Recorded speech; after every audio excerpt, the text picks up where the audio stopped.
'అనలి' అనే టైటిల్‌తో ఉన్న తమిళ సినిమా అమెజాన్ ప్రైమ్‌లో తెలుగులో రెంటల్ బేసిస్‌లో స్ట్రీమ్ అవుతుంది. ఈ సినిమా ఎలా ఉందో ఈ వీడియోలో తెలుసుకుందాం. ఈ లోపల వీడియోనైతే లైక్ చేసి ఛానల్‌ని సబ్స్క్రైబ్ చేసుకోకుండా చూస్తున్నట్టయితే సబ్స్క్రైబ్ కూడా చేసుకోండి. ఈ సినిమా అంతా చూసాక నాకైతే అస్సలు బాగా అనిపించలేదు. ఈ సినిమాలో ఉన్న లైన్ స్టార్ట్ అయినప్పుడు చూడడానికి 'ఖైదీ' సినిమాకి లైటర్ వెర్షన్‌లా అనిపించింది. ఈ సినిమా అంతా కూడా ఒక నైట్‌లోనే జరుగుతా ఉంటది. విలన్ గ్యాంగ్ ఏమో ఎర్రచందనాన్ని, బంగారాన్ని స్మగ్లింగ్ చేయడం కోసం ప్లాన్ చేస్తారు. ఆ విషయం తెలుసుకున్న పోలీసులు ఆ గ్యాంగ్‌ని పట్టుకోవడం కోసం ప్లాన్ చేస్తారు. ఇంక హీరోయిన్ ఏమో అప్పుడే ఊరికొచ్చి ఫ్రెండ్ ఇంటికి వెళ్ళడం కోసం ఆటో ఎక్కుద్ది. ఆ ఆటో వాడు తినంగా ఇంటికి తీసుకెళ్లకుండా బిర్యానీ కోసం విలన్స్ పార్టీ చేసుకునే ప్లేస్‌కి తీసుకెళ్తాడు. ఇంకా అలా అక్కడికి వెళ్ళిన తర్వాత వాళ్ళు అక్కడ ఇరుక్కుపోతారు. ఎలా ఇరుక్కున్నారు, ఎలా బయటపడ్డారు అనేది సినిమా. ఈ సినిమాలో విలన్ గ్యాంగ్స్ అన్ని కలిసి ఈ ప్లాన్ ని సరిగ్గా వర్కౌట్ చేయాలి అనుకునే సీన్సే సినిమాలో ఎక్కువ ఉన్నట్టు అనిపించినాయి.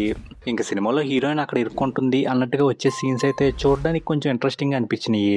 కానీ అదైతే ఎక్కువసేపు ఉండదు. ఎందుకంటే హీరోయిన్ చాలా స్ట్రాంగ్ గా ఉండి విలన్స్ అందరితోనూ ఫైట్ చేసేస్తది.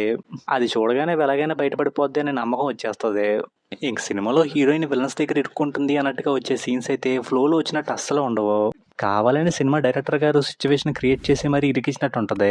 ఆ ఆటోవాడు బిర్యానీ కొనుక్కోవాలనుకుంటే ఎక్కడైనా కొనుక్కోవచ్చు. కానీ ఎక్కడో మారుమూల ప్రాంతంలో విలన్స్ పార్టీ చేసుకుంటారని తెలిసి అక్కడికి వెళ్తే ఫ్రీగా బిర్యానీ దొరుకుద్దని చెప్పి ప్యాసింజర్లు ఎక్కించుకుని మరి అక్కడ తీసుకెళ్తాడు. అదైతే అస్సలు కన్విన్సింగ్ గా ఉండదు. ఇంక తర్వాత అక్కడి నుంచి హీరోయిన్ ఎలాగోలా బయటకు తప్పించుకుంటది. తప్పించుకున్న తర్వాత తన బ్యాగ్ ఇక్కడ మిస్ అయిపోయిందని చెప్పి మళ్ళీ ఆ ప్లేస్కి వెళ్తది. అప్పటికే విలన్స్ అందరూ వేరే ప్లేస్కి వెళ్ళిపోతారు. అప్పుడు హీరోయిన్ బ్యాగ్ కోసం అక్కడ వెతుక్కోకుండా నా బ్యాగ్ని కూడా విలన్స్ పట్టుకెళ్ళి ఉంటారేమో అనే డౌట్తో ఆ విలన్స్ కోసం వెతుక్కుంటూ వెళ్తది. ఆ బ్యాగ్ని విలన్స్ పట్టుకెళ్లాల్సిన అవసరం కూడా ఉండదు.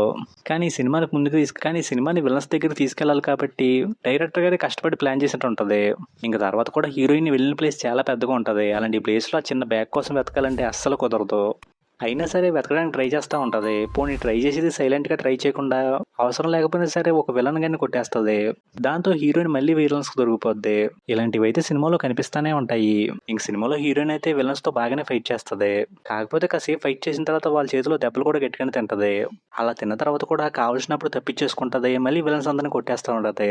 ఇలాంటి వింత సీన్స్ అన్ని చూస్తున్నప్పుడు డైరెక్టర్ గారు కావాలనే నా సినిమాని ఎలా రాసుకుంటే అలాగే జరుగుద్ది అనుకుని రాసుకున్నట్టు అనిపిస్తుంది. ఇంక ఇలాంటి సినిమాకి పార్ట్ 2 కూడా ఉంటుందని వేశారు. ఆ కాన్ఫిడెన్స్ అయితే బాగా అనిపించింది. ఇంక సినిమాలో హీరోయిన్ గా కనిపించిన ఆవిడ పర్ఫార్మెన్స్ అయితే కొంచెం ఆర్టిఫిషియల్ గానే ఉన్నట్టు అనిపించింది. ఇంకా మిగిలిన వాళ్ళు కూడా వాళ్ళ క్యారెక్టర్ తగ్గట్టుగా చేసుకుంటూ వెళ్ళిపోయారు అనిపించింది. ఇంక సినిమాలో బ్యాక్గ్రౌండ్ స్కోర్ అయితే నాకు అంత బాగా ఏమనిపించలేదు. ఫైనల్ గా ఈ సినిమాలో వచ్చే సీన్స్ అన్ని కూడా చాలా వరకు ఆర్టిఫిషియల్ గా ఉన్నట్టు అనిపించినాయి. ఎక్కడా కూడా ఒక ఫ్లోలో ముందుకెళ్తున్నట్టు కానీ ఇంట్రెస్టింగ్ గా ఉన్నట్టుగానే అనిపించలేదు. అందుకే ఈ సినిమా అయితే నాకు అస్సలు బాగా అనిపించలేదు. ఇలాంటి సినిమాని ఫ్రీగా చూడడమే టైం వేస్ట్ అంటే అమెజాన్ ప్రైమ్ లో ఎక్స్ట్రా మనీ కట్టి మరి చూడాలి. అలా చూస్తే టైం వేస్ట్ తో పాటు మనీ వేస్ట్ కూడా బాగా అవుద్ది. ఇంక ఈ సినిమాకి నేను ఇస్తున్న రేటింగ్ అయితే 1/5. ఇంకా వీడియోని క్లోజ్ చేసే ముందు అయితే వీడియోని లైక్ చేసి ఛానల్ని సబ్స్క్రైబ్ చేసుకోకుండా చూస్తున్నట్టయితే సబ్స్క్రైబ్ కూడా చేసుకోండి.